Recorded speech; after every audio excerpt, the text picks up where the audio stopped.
Alors il y a deux types de clubs. Il y a les très grands clubs internationaux, Manchester, Chelsea, les clubs espagnols qui sont des marques internationales et qui donc vendent leurs services comme une marque vendrait ses services. Donc ce sont des clubs qui organisent des tournées au Proche-Orient où il y a beaucoup d'argent aujourd'hui, au Moyen-Orient plutôt d'ailleurs, et en Asie où il y a un vrai public émergent. L'idée c'est d'entretenir la marque et de développer des revenus additionnels parce que ces tournées sont vendues très cher bien sûr. Puis il y a un deuxième type de clubs qui sont des clubs moins connus qui utilisent les matchs amicaux d'avant-saison un peu comme du teasing.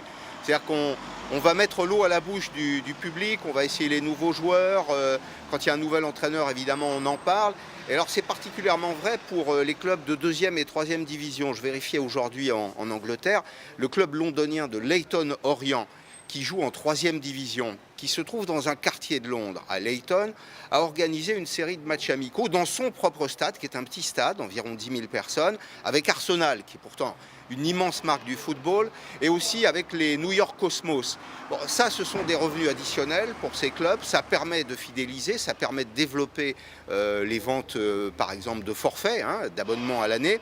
Et c'est en même temps un teasing commercial. On commence à vendre des maillots. Enfin, c'est une espèce de tour de chauffe, en quelque sorte, qui permet au club de rentrer dans la saison et d'établir une relation un peu plus particulière, un peu plus forte avec son public.